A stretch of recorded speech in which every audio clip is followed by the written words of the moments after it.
Ladies and gentlemen, please take your seats. The program is about to begin. Ladies and gentlemen, please take your seats. The program is about to begin. Thank you.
Ladies and gentlemen, the Vice President of the United States and Second Gentleman Douglas Emhoff.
Ladies and gentlemen, the President of the United States and First Lady Joe Biden, accompanied by Kateo Hilton.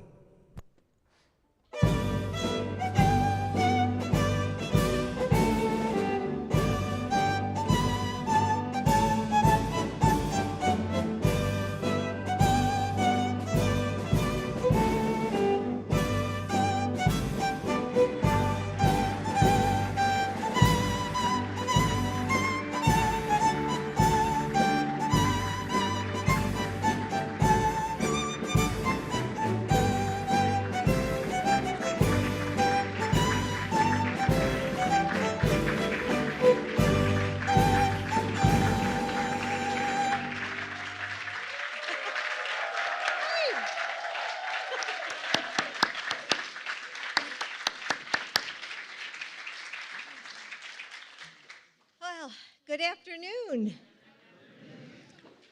Wow, there is just so much love in this room. Gosh, Joe, Kamala, Doug, and I are honored to be with you for our very first in-person White House Black History Month celebration.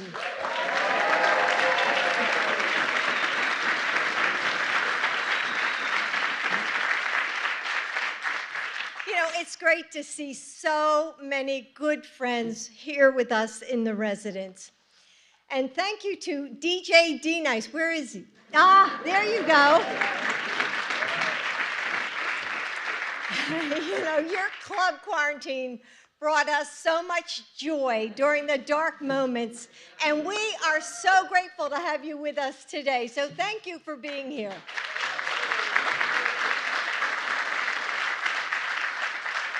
I know before we came out, Kamala and Doug were saying how many times they were in their apartment and they were dancing together, you know, party of two.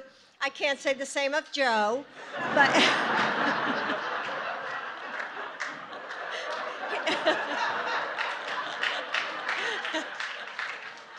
party of one.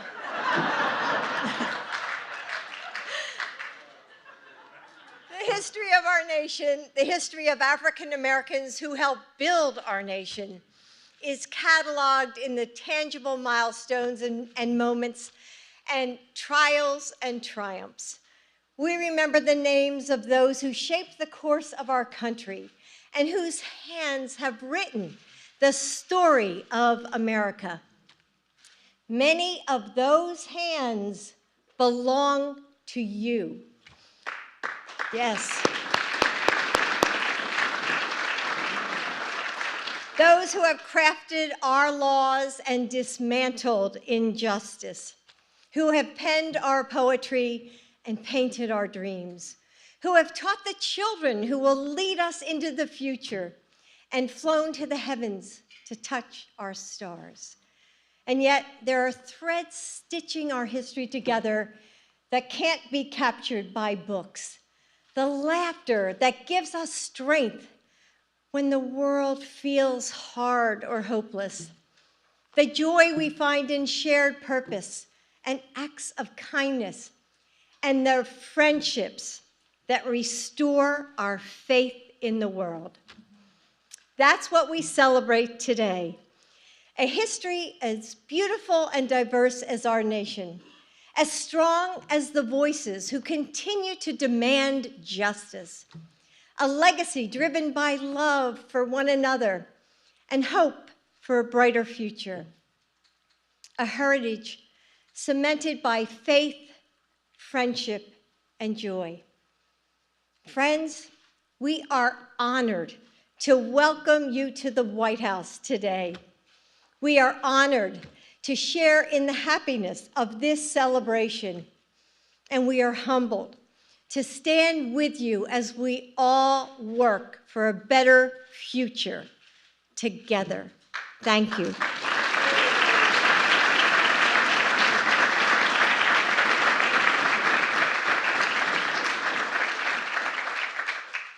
As many of you know, our Vice President's historic path to the White House began before she could even walk, marching with her parents in the Civil Rights Movement, or at least being pushed in a stroller.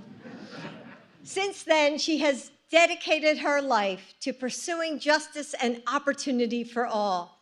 She is a partner to Joe, especially on issues like voting rights, and is proud to be the first but not the last.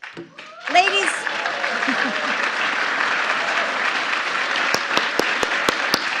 ladies and gentlemen, the Vice President of the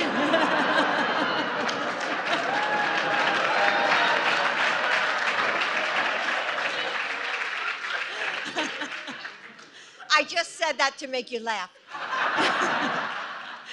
The Vice President of the United States, Kamala Harris.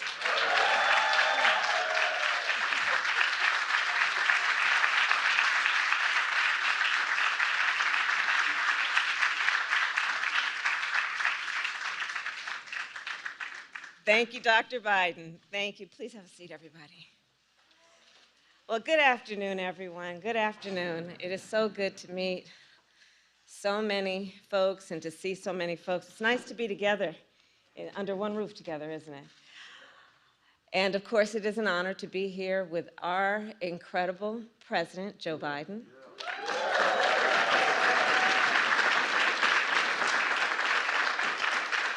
First Lady, Dr. Joe Biden, and the second gentleman of the United States, my husband, Doug Emhoff.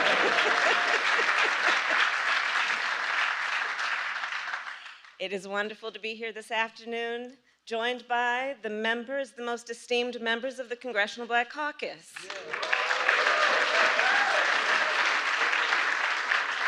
And as a former member of the CBC, I know firsthand that the members of the CBC are truly the conscience, not only of the Congress, but of our country. Thank you.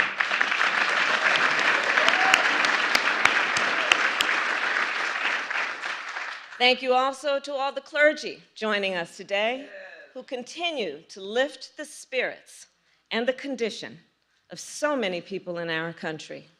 And to the community organizers who work day in and day out to make a difference in the lives of all people in our nation. We are so grateful for you. And we are gathered then at a critical moment in the history of our nation and our world. A moment in which our democratic principles have come under threat. Today, the eyes of the world are on Ukraine and the brave people who are fighting to protect their country and their democracy. And their bravery is a reminder, a most recent reminder, that justice, equality, and freedom must never be taken for granted by any of us.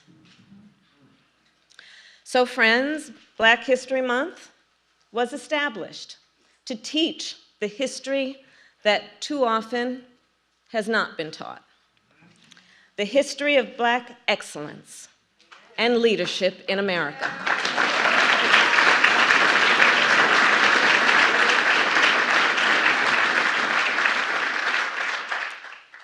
and also the history of resistance and resilience in America. And we are clear, Black history is American history. It is living, breathing history. History we create every day. And today, of course, our nation faces many great challenges. Among the greatest is the assault on the freedom to vote, the freedom from which all others flow. It will take an all-hands-on-deck approach to safeguard and strengthen the freedom to vote, and the President and I are committed to securing that freedom, as is everyone here.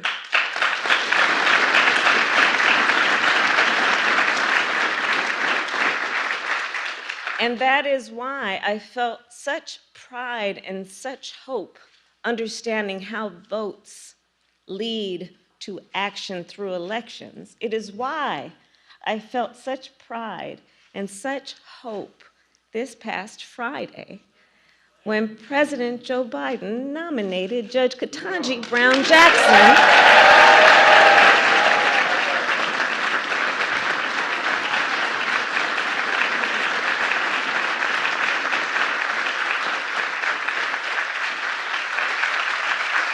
when he nominated her to sit on the United States Supreme Court.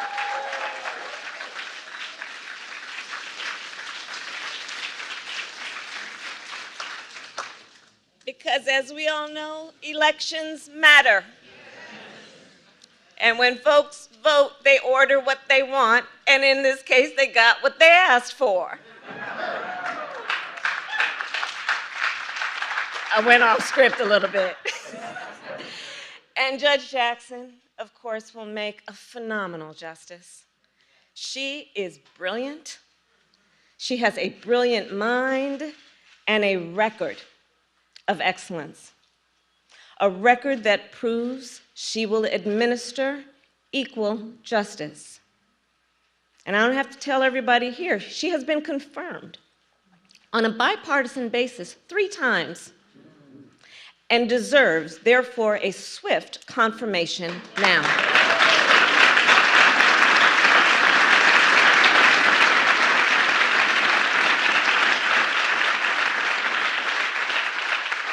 And Judge Jackson will be the first Black woman to sit on our nation's highest court.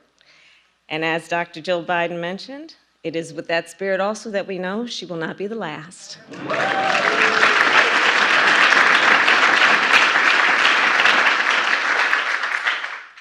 So there is a lot to celebrate. There's a lot to look forward to. There's a lot to work toward. And in remembering our history, we remember those great American heroes who continue to inspire and motivate us, who continue to remind us through our memory of them and their contribution and sacrifice what our role and responsibility is at this moment in history. And speaking of that, then when everyone walked into the White House today, I'm sure that you may have seen an exhibit celebrating great Black Americans. On display is a campaign poster from Shirley Chisholm. Barbara Lee, I saw you here today. Books by Toni Morrison, Zora Neale Hurston, and Maya Angelou. And a display honoring Dr. Mae Jemison, who I just talked with last week. You know, I'm the head of the Space Council. About her life and her work and her enduring commitment to helping young people find their own path to the stars. In the exhibit, there is also an Ella Fitzgerald vinyl, we used to call it an album, and a Jacob Lawrence painting, which hangs right here in this White House on a permanent basis. And especially significant in this moment, a judicial oath signed by Justice Thurgood Marshall, whose life's work influenced my own. In fact, his portrait hangs currently in the official office of the Vice President of the United States. And a bust of his figure sits in my ceremonial office as well. So as we gather here today and as we prepare to confirm another historic first to our nation's highest court, let us always remember, we stand on the shoulders of giants. Giants in our history, giants in American history, and giants right here in this room. This Black History Month, let us recommit to honoring their legacy with action. Let us continue their fight and our fight for justice and equality and opportunity for all, so that generations to come may stand on our shoulders and reach even greater heights. And history, as I've said many times before, I do believe it to be a relay race. We have been each passed a baton with which we run our part in our pursuit of progress, and we will then pass the baton to the next generation. And in that spirit, it is now my pleasure to introduce a young, brilliant leader who is leading our nation forward with bravery, creativity, and grace and excellence. Please welcome Kateo Hilton.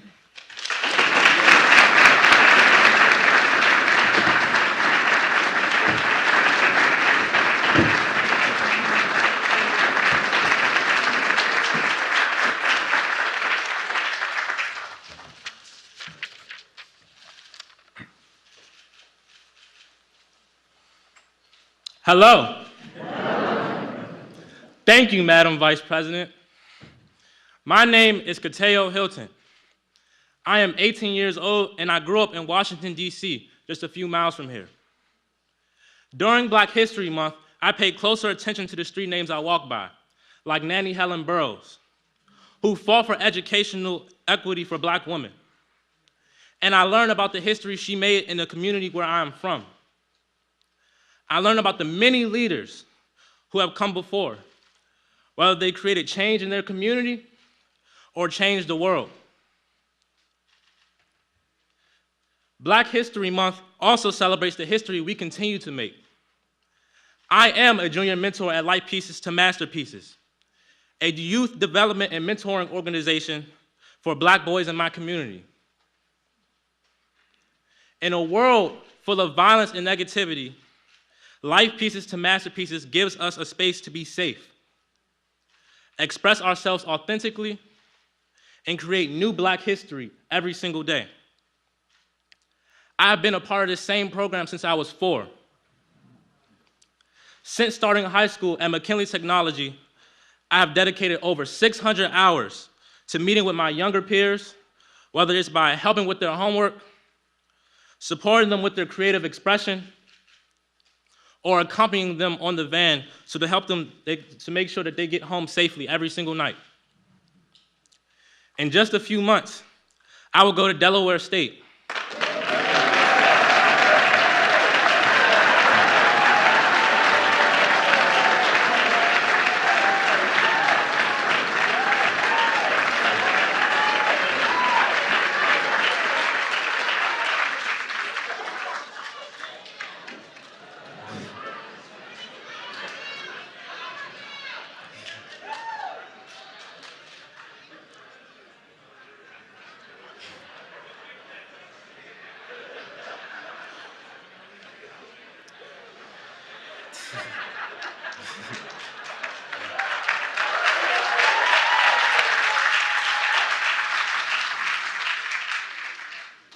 Which I know President Biden will be happy to hear about.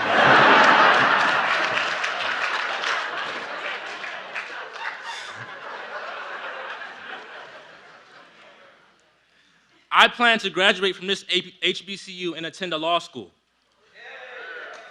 Because I have to be that Black history for my younger brothers at Life Pieces. They need to see an example of someone who sets a goal and commits to it, no matter what obstacles they may face. That's what Black history has done for me. That's what my own mentors at Light Pieces have done for me.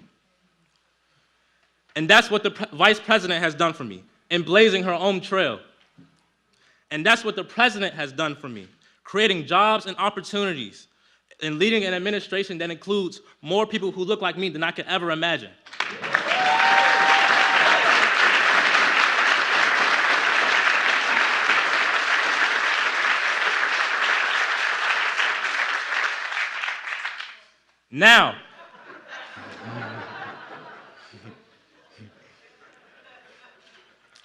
Now, without further ado, the President of the United States, Joe Biden.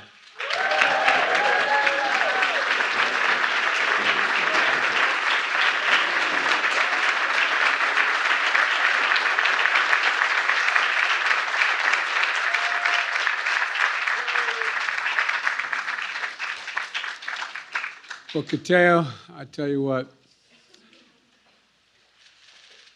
you didn't know we have a little ongoing thing in the administration. As you mentioned, there are a fair number of African Americans in high places in my administration. But, and I'm always hearing about Howard Grade School. I'm hearing about Morgan Man. I'm hearing about, all these other things, but I keep talking about Delaware State. And although I went to the University of Delaware, I tell you there's an old expression. I tell you who brung me to the dance. Delaware State University is in the middle of my state in Dover, Delaware. And we have the 8th largest black population in America as a percent of population. And the lower 2 counties are fairly conservative compared to the northern county. And I operated out of Delaware State for a significant portion of my career and campaign, as the gentlewoman from the state of Delaware can tell you. And there was a guy named Tony Allen who used to work for me for years. He went out and he got his PhD. Then he left and became a president. He's now Tony Stand-Up, president of Delaware State University.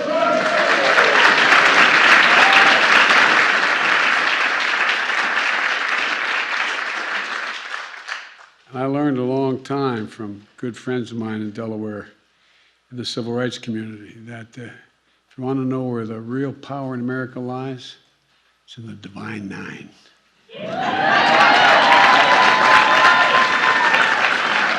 We're the only administration in history that actually has an office, right, Jim? We have a Divine Nine office. So I understand. I understand, as they say, who brung me to the dance. And all kidding aside, you're going to be incredible, buddy. You're going to do well. You're going to do very well. And, there is I don't know whether they've been introduced, but my Secretary of Defense, Secretary Austin. So you stand up.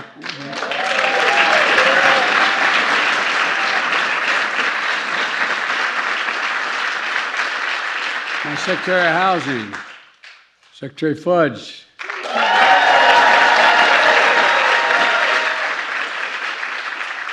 My administrator, guy who's running, taking care of the EPA and all the rest from Carolinas, the Administrator Regan.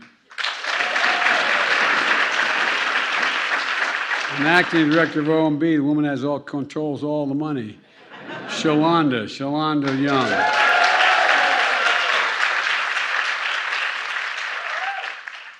And a woman who, I really mean it, has let the whole world know who we are. No, really.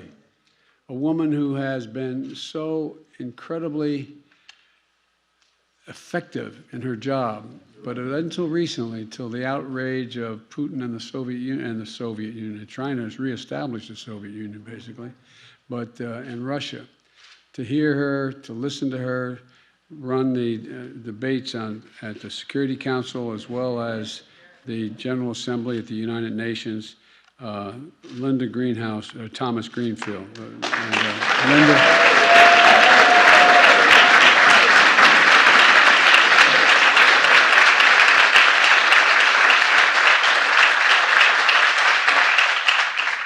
And a woman who knows a little bit about the economy, chair of the Council of Economic Advisors, Cecilia.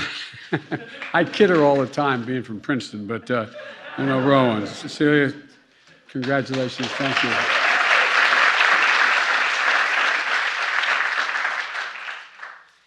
And Mr. Secretary, I'm talking about Cateo right now. I think they're ready to elect you to anything you want to be, pal.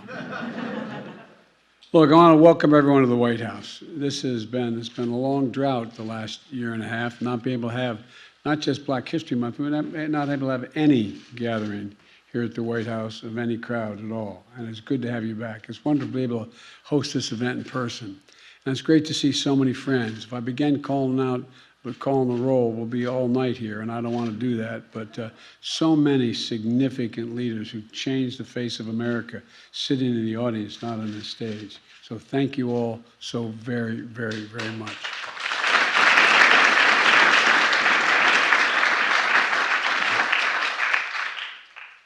My name is Joe Biden. I'm Joe Biden's husband. And as you've probably figured out, I can't dance. I do it, but I ain't good at it. And, oh man, you have a great opportunity now, don't you, Julie? Tomorrow, I'm going to be delivering the State of the Union address. And today, I simply want to thank you for all you've done for me, for all of the country. So much has been accomplished in the people in this room. Black History Month is more than a celebration. It's a powerful, powerful reminder that Black history is American history. Black culture is American culture. Black stories are essentially an ongoing story of America. I see it every day with the Vice President and the incredible job she's doing. We see it in the Black members of my cabinet and the White House staff and who are here today, who serve to defend the nation, protect the planet, build the economy, deliver housing, jobs, and justice. And we see it in the tireless, heroic efforts of the Congressional Black Caucus. And I'm going to embarrass him now. I want a former chairman of the Black Caucus who's come over to help me run things. Cedric, stand up. Let everybody see you.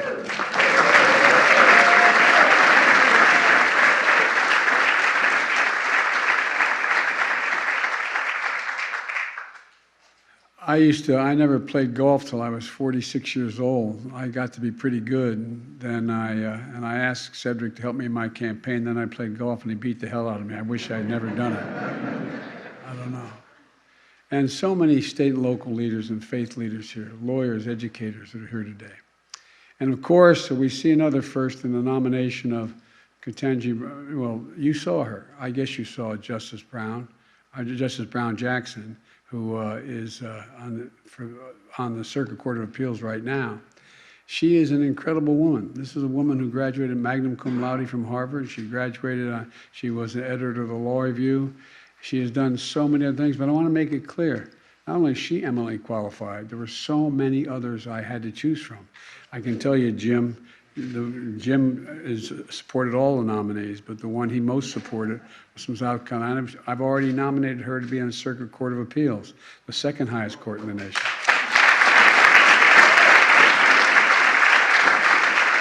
Judge Jackson is going to be an outstanding justice. She's part of an incredible group of Black women who I've nominated to the federal bench. We've nominated more Black women to the federal bench than any administration in the history of the United States of America.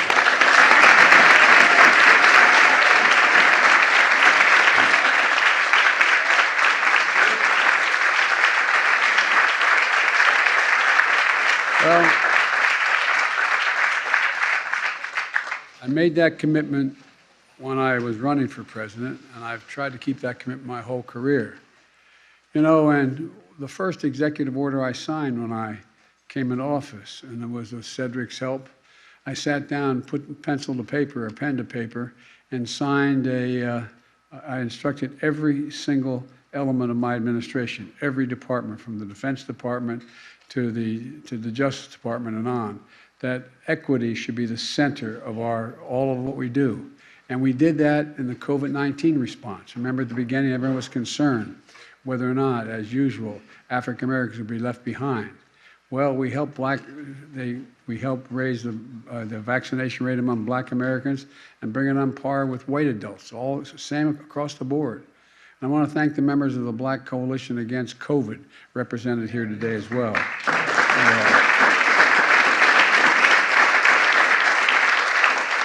And I also want to thank Derek Jones, also as D-Nice, for being, stand up, man. Let them see who you are.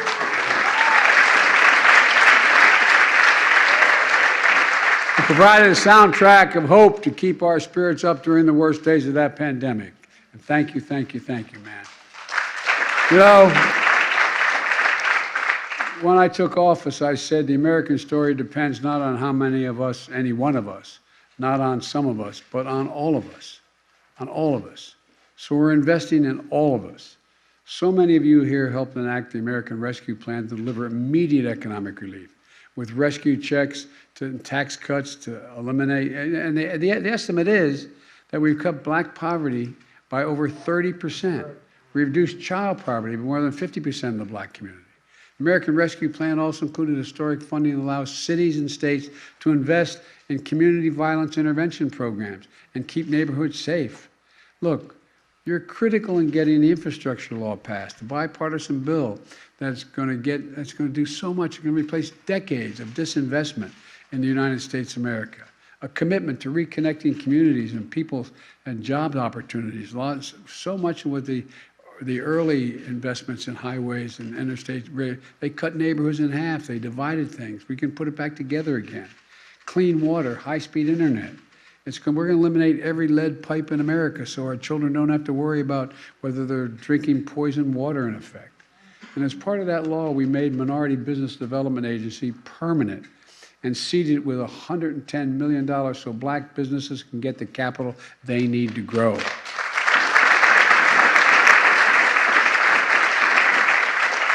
And I'm also proud to be joined by Opal Lee when we made the Juneteenth the first federal holiday in the last 40 years.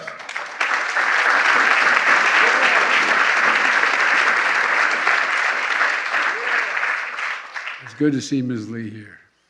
You know, we made landmark investments of $5.8 billion in historic Black colleges and universities, not just because we got some serious advocates for Howard and Morehouse and other HBCUs you've heard of, like Delaware and others, but all kidding aside, because they offer so much promise to the nation, so much promise. It's good to see many HBCU leaders here tonight, including Dr. Devon Williams of Delaware State, Tony Tony of Delaware State, chair of the board of advisors of HBCUs. And look, and I want all of you to know, we're ready to closely investigate the cowardly, un-American bomb threats against HBCUs. That's underway.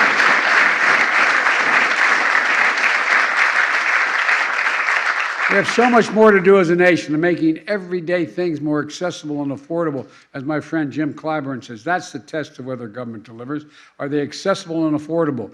Prescription drugs, child care, housing, make health care more affordable, and make progress on Black maternal health, something that Kamala has been leading the effort on. To end cancer as we know it, by putting science and technology to work to address the inequities in testing and diagnosis and access to care. And you know, we've got to work to deliver police and criminal justice reform as well. Even though Congress isn't acting, we are making changes in federal law enforcement policies, banning chokeholds, restriction on no-knock warrants, requirements on for federal agents to wear and activate their body cameras, ending the Department of Justice use of private prisons. All this is happening. And the Justice Department has opened pattern and practice investigations for systemic police misconduct in several key police departments in the country. We've just got to stay on it. With your help, we're going to keep pushing on this. And we're protecting our country's threshold liberty, the sacred right to vote, which I've never seen is under such attack. You know, it's always made it harder for Blacks to vote, but this is trying to be able to figure out how to keep the Black vote when it occurs from even counting. Over the past year, we've directed federal agencies to promote access to voting. We've appointed top civil rights advocates to help the U.S. Department of Justice, which has doubled the number of voting rights enforcement folks on their staff. And again, we call on Congress, pass the John Lewis Voting Rights Act. Pass the Freedom to Vote Act. We can do this. The American people agree with us.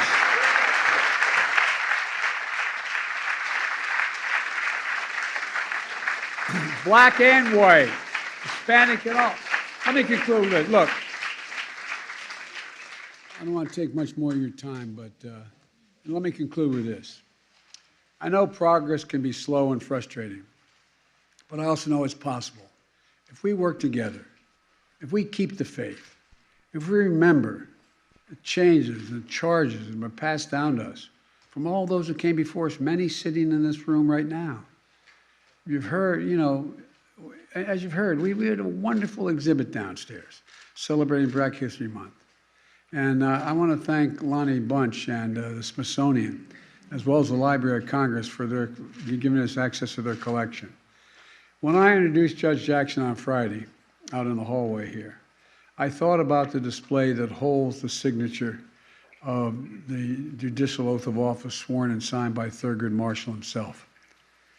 It was Justice Marshall who reminded us in a speech shortly before he died, and I quote, "America can do better because America has no choice but to do better." America has no choice but to do better. It's a powerful reminder of the history of the journey of America and the power each of us hold to write more just and hopeful chapter. And I really mean it.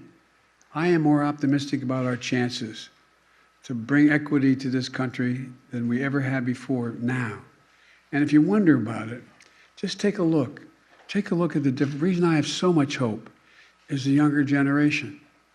Those folks from grade school through 30 years of age.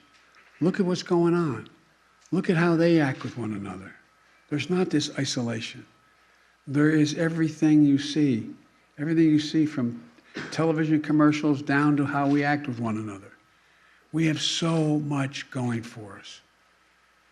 We got to just let them have their shot. Folks, I want to thank you all for being here. I really mean it.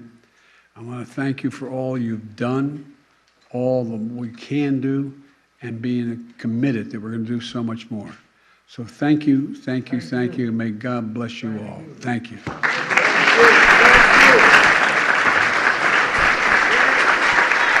Ladies and gentlemen, please remain in your seats as the President and the First Lady and the Vice President and the Second Gentleman depart the East Room. Thank you.